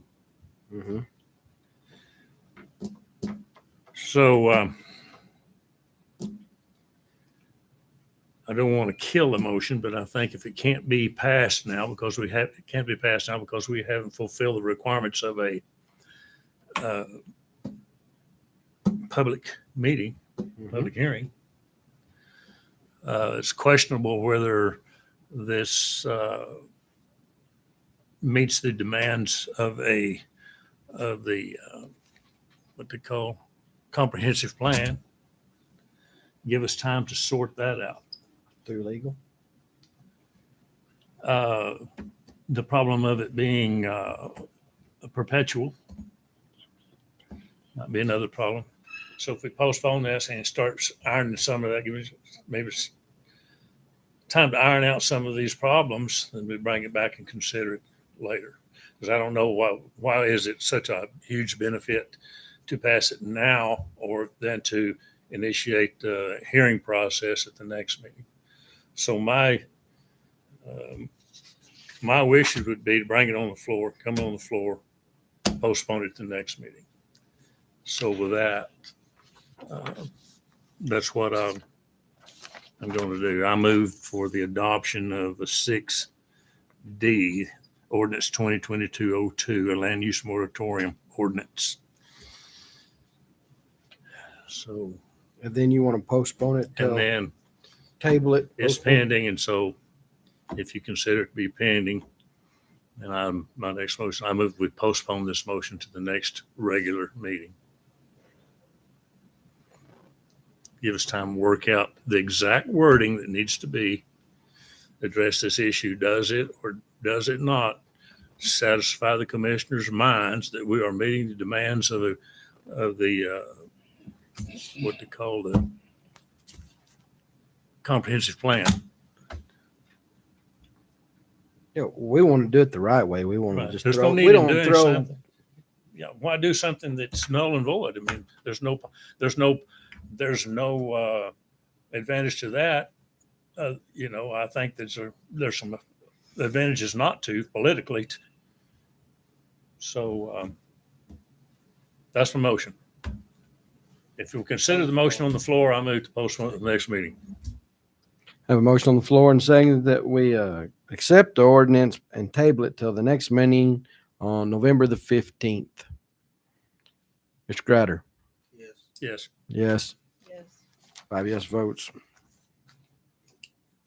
Item 6D tabled till November the 15th, where it can be looked at again.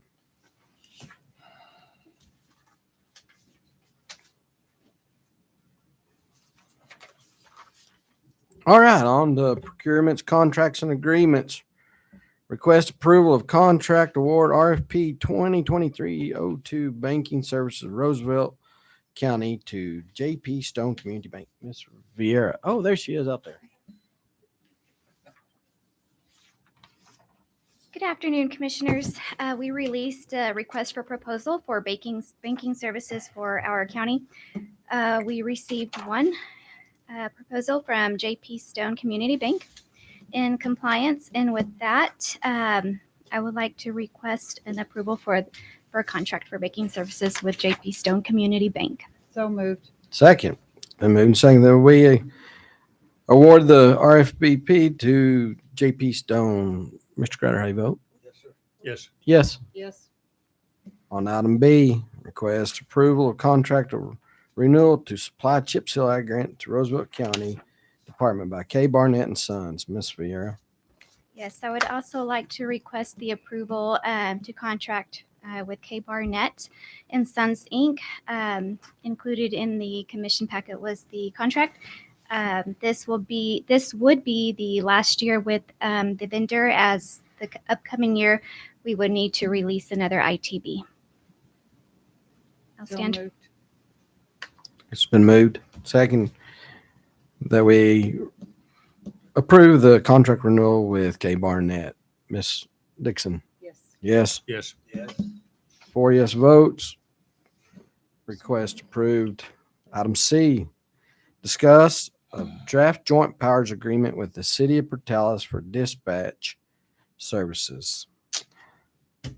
Oh, I didn't tell Miss Riera. Thank you. I was looking down. Oh, man.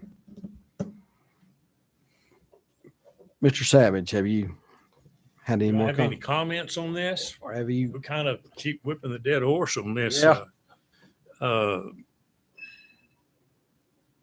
Y'all might welcome any comments. But I'll just give you my opinion on it and solicit your opinions too. Because I've come to things have come to a screeching halt on this. I mean, we're not getting anywhere on it, and it needs something to be done. But I'm going to give my opinion of a review. We proposed to the city council a a draft JPA that had some basic parts. One, we asked for an independent board, an independent governing board for the regional dispatch. We asked for an at-will employee as the dispatch manager that would be responsible to an independent board. We wanted an independent board to take away any, we wanted an independent board. We didn't want the county to have undue oversight. We didn't want to have the city to have undue oversight. We wanted the oversight of this to be an independent board and an at-will employee responsible to the board. And 5 members on the board: the sheriff, chief of police, the fire chief, the NMU chief, and 1 representative elected from the rural fire and EMS departments.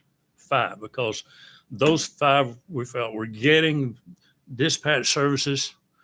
We wanted them to have representation, a seat at the board, because they're the ones that are receiving the services. So we presented that to the negotiators, and they said no. Okay, they said no. So I said, well, would it be possible that I talk to the council, go to the council and talk to them? They said, yes, you can come to the council and talk. So I went to the council and talked. Again, stress, here's what we're offering: independent board, at-will employee responsible to the board. It's a 5-member board with representation from all people that are receiving dispatch. They said, okay, we're going into executive session. They come out of executive session and said, Commissioner, we're going to accept your offer. Okay, they accepted our offer. Independent board, independent 5-member board, at-will employee, $175,000. Mm-hmm. That was our offer. They said, we accept your offer. But if you will look at the JPA that our manager has put in our folder, it's not that offer. So in my mind, the question is, somewhere between the time they said, Commissioner, we'll accept your offer, and now something changed.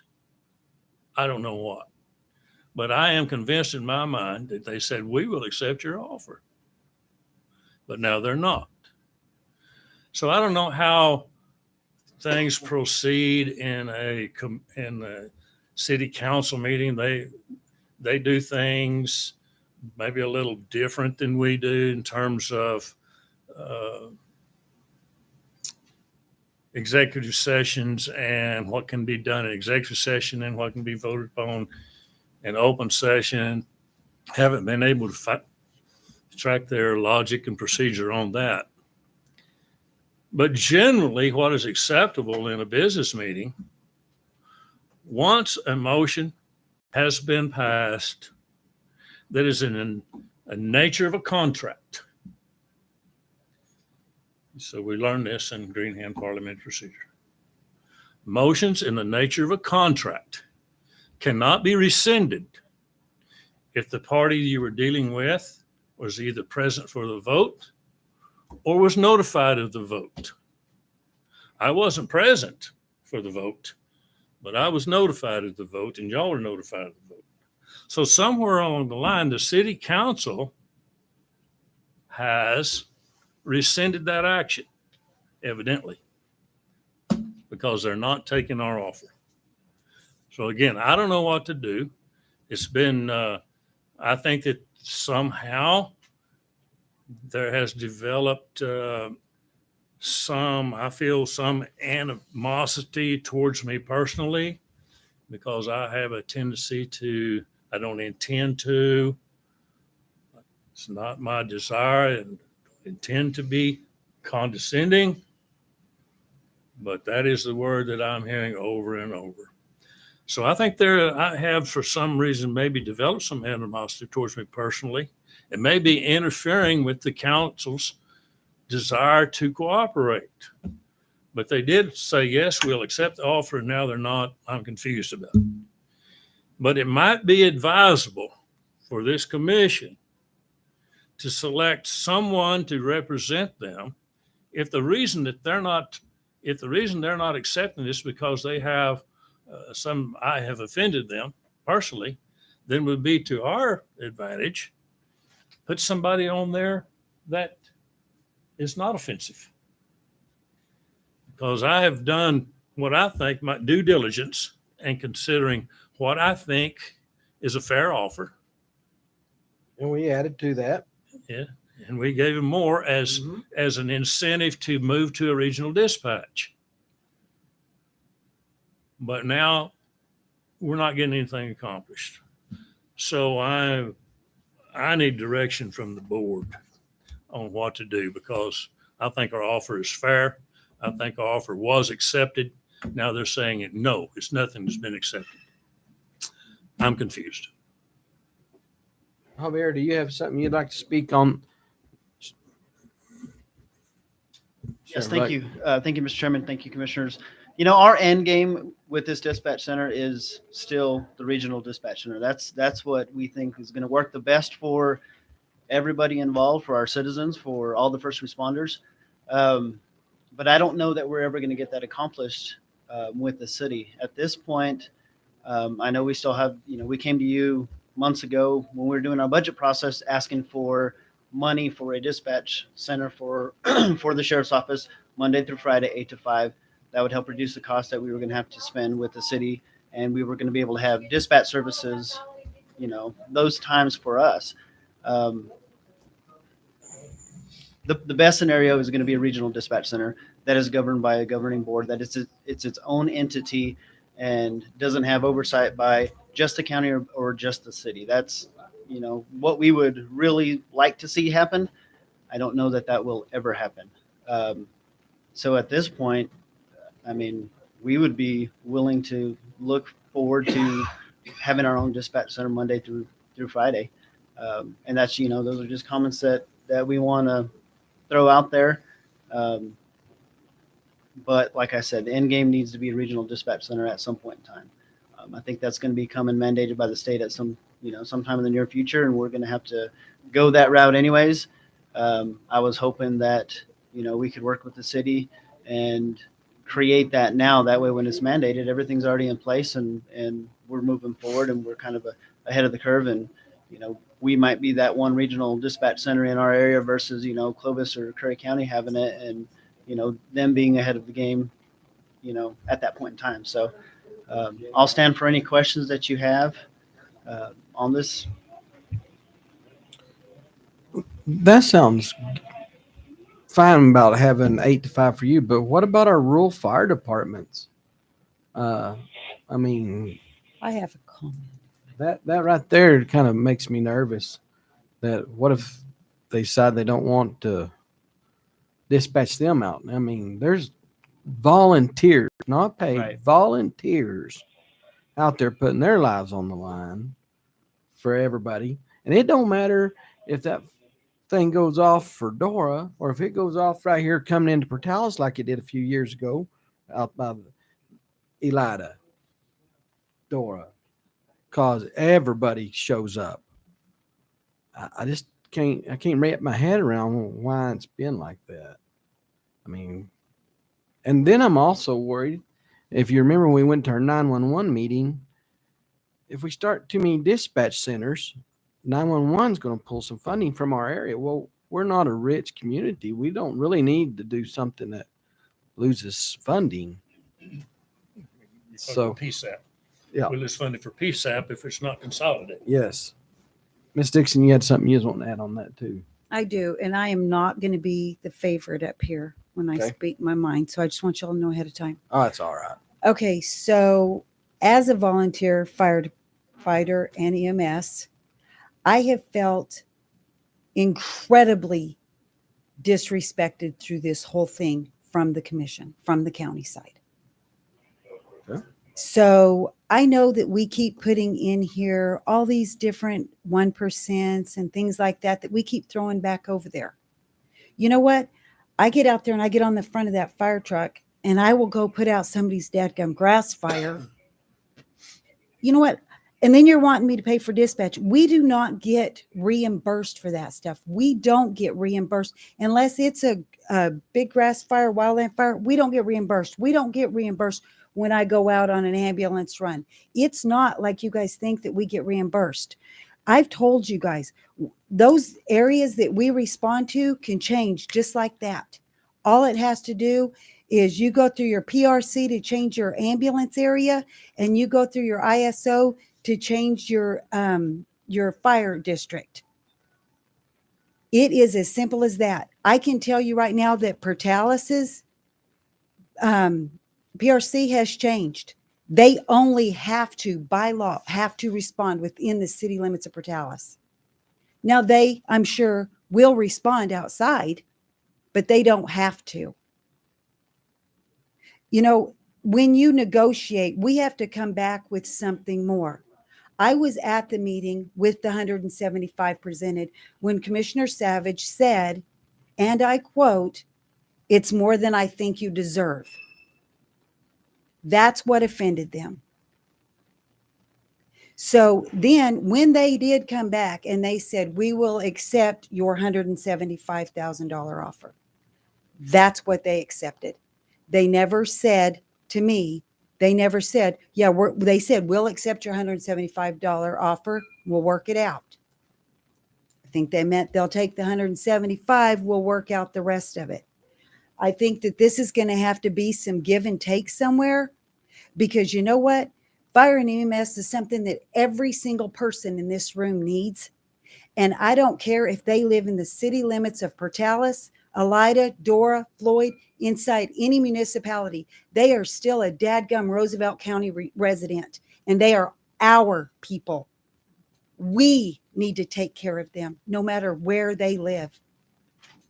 And I feel like we need to step up our game. We're mad because we don't get 5 people on board. You know what? I wanted 5 people on board. I wanted exactly what you guys did.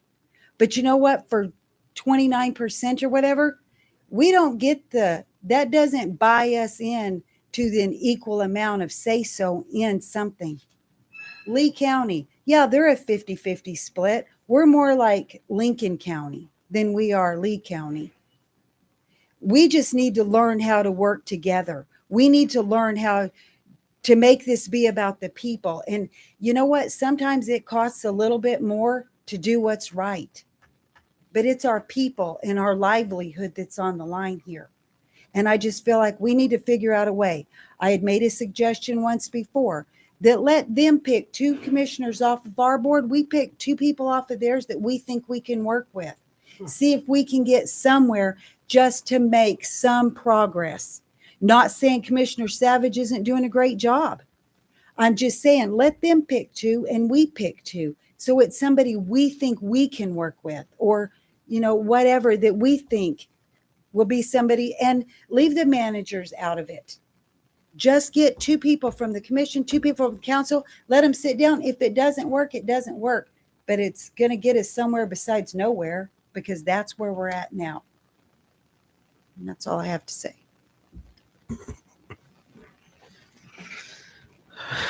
Mr. I Crowder? will agree that nowhere is where we are now. Mr. But I Crowder? would disagree. One little comment. See, we're mad because we didn't get. No. I'm not mad. We're aggravated, sorry. Okay, I'm not. I'm maybe frustrated, confused, but not anyway angry with them. Because those people on that city council are good, honest, hardworking people serving their communities, and I have a ton of respect for them. I'm not mad at them anyway. Mr. Crowder, do you have anything to add? No. I will say this, that I'm having a hard time not understanding why we don't, like Miss Dixon was wanting 2 of them and 2. Why are we not starting something like that to go to Santa Fe and look, because the biggest deal here is the funding. Portales needs some funding. They're in hard times. This is the first time since I've been a commissioner in 8 years that we didn't have to go ask every department to cut something, cut everything, fire somebody, quit your benefits, had to go up on our taxes to make payroll. And I know the city's in that spot now, so they're going to have some really tough decisions to make, the counselors are. But I also would like to see, I know I'm coming off, but I've said this before to other people, I'd like to see our community, just like a regional board, have a regional deal that goes to Santa Fe. Santa Fe's real good about, we're going to send the county to ask this week, and we're going to send the city to ask this week, and we're going to ask the fire departments to go this week. Well, why don't we get a little board of people from everybody, city and county, and say, hey, you know, the city's really needing this, and the county back them up on it. They need a little more PRC money. They need a little more money. Hey, our county's having a hard time with some roads, and they're needing more equipment. The city going, yeah, they take care of roads right there off the edge of 18th Street. They paved the road right off the edge of 18th Street. The people that live at the edge of Portales are Portales people. But then when you say you want to add the city limit line, so now then you're just segregating people. I thought that's what we didn't want to do, segregate. I mean, everybody's kids that live close to town go to school in Portales or might drive to Dora. And so I hate this deal about, well, we're just city limits or we're just county money. And, you know, in our deal, we wanted Eastern in on it.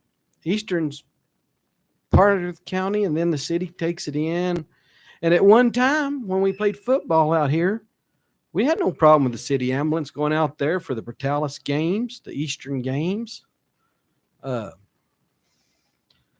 do believe we need to have a joint meeting again with them.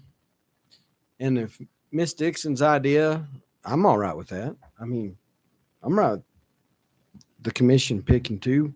But there's also one other thing I want to mention. If two people go to make the decision, I want you to remember one thing, because I'll probably be out for this is done, because I don't see it, Captain. Don't forget you're a board of 5 and not a board of 2 or 3. When you make a decision, you need to be sure and let them know I got to take it back to my commission and we're going to decide on it together. But I don't know. It's a tough deal. I just like to see us work together. And I know Miss Hamilton Rod's reached out to them, and a couple times I've been told there's no more. They don't want to meet no more. They just don't want to meet no more. And I don't like that idea. I mean, once you throw up your hands, nothing's going to get accomplished. So I'm reaching out to the city council to come back to us again, and let's go figure out what we're going to do. You know, we was just talking about the young gentlemen that are in jail and we're paying that money. I know they're paying for EMS fire. I mean, we got to work together. That's why I said go to Santa Fe. Maybe they can help us get more money for our jail to cover them situations where we can help out with fire and EMS. So I'm asking the city to reach out to us for another joint meeting. Would we like to ask them about doing the 2 and 2 and seeing if they're willing to even try that? So they denied our whole group, our whole panel. Let them pick 2 and we'll pick 2. Well, we're at a standstill now. I think we need to do something rather than just come. Yeah, instead of throwing our hands up. And so I think that's a viable option. Let me give you some food for thought. I probably used poor choice of words when I said it's more than you deserve. I probably should have said, I think that's more than I can personally justify. Mm-hmm. Yeah. Poor choice of words. I apologize for that. But the fact remains that 175 is more than I can personally justify. It's about 50,000 more than one. Now, on these 1%, I really have no objection to figuring out how the local fire and EMS don't have to pay that 1%, because I kind of understand what you're talking about. And as far as I can see, I agree with what you're talking about the service they provide, with an enormous amount of service they provide. Why we're going to nitpick and nickel and dime the death over 1%? I think that should be considered. But that extra, or more than what I feel like they were entitled to, of 50,000, would that not compensate and pay for that 1% for the fire and EMS, the local people? Well, I have no idea, but when you're saying 1%, the majority of the calls at these volunteer fire departments are outside of their municipality. They are actually in the county.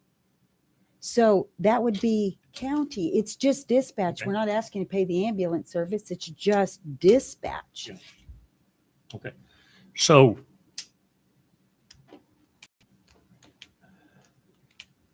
And I know I'm trying to figure out what we should do about that. It's those four of them is added up to about 4% of the budget would be attributed to the fire and EMS, and I think 4% of the budget would be less than 50,000. I'm just guessing. But how would you propose that we? So are you suggesting we take that 4% and have the city pay for it instead of us? Or? No. I'm saying that if we're given 175,000, which I think personally is more than what I could justify, but we decided that we would do that. It was my understanding we were doing that to try to help convince them to move to a regional dispatch. There you go. That's what I. Yep. But being that they're getting a little more than what I thought they were entitled, that extra that they are getting, could we not apply that to the local fire and EMSs, waive their 1%, and it adds up to 4%, I believe, on that. So apply that extra 50,000. Say we're going to use that to pay that fire. So take it away from what we offered the city and keep it to apply it towards the county stuff, the rural. I'm saying that not take it anymore. We'll continue to give 175,000, but we won't not charge the local fire and EMS those 1%. And I'm not opposed to the local ones paying. I mean, if they need to pay something, but I think you can't tell me that Causey has as many calls as Elida. Elida has a lot of runs. It's the highway, yeah. So, Causey's not going to have 1% like Elida. So, I mean, no, and figure out what they need. And there's not any reason that they can't pay something, but I'm saying we could step up and help these rural fire departments with theirs, because we need them. Because without them, we would have to provide fire and EMS to the unincorporated areas. It would be our responsibility as a county if we didn't have them, if they just decided to shut them all down. So you're thinking that we should consider giving local counties additional financial support. I don't know. That's just a whole nother ball of wax. I'm just saying, when we're talking about negotiations and that keeps getting brought up, well, did you include the local fire departments every time they came back with a number? Did you include the volunteer fire departments? Is it that 1% from this one? Oh my gosh, there's still Roosevelt County. It's still Roosevelt County. That's all I'm saying. We can fix that in the wash. That's 4%. I mean, we can find that. Yeah. I'm just saying, when it comes to the city, we need to come up with something that we need to figure out with the city and then work with our rural fire departments after that. However we decide we need to do it. But we need to work with our rural fire departments because they are county. We need to work with them. But we need to figure out something with the city first and make sure that they're going to cover dispatch everywhere. When did it ever become a city, a county, an ELIDA, a CAUSE? When could it be called a community fire and ambulance and go get funding?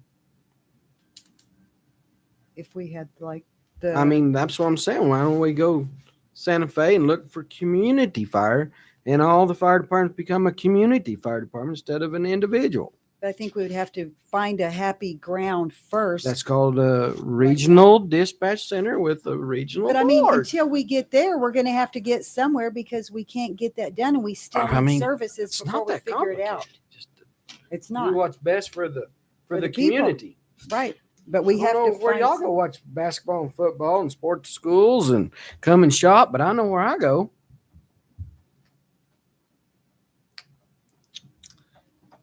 Well, I think, what was your, I want to reach out to the city council again and say, hey, these are some ideas we're throwing out. Y'all pick two, we pick two.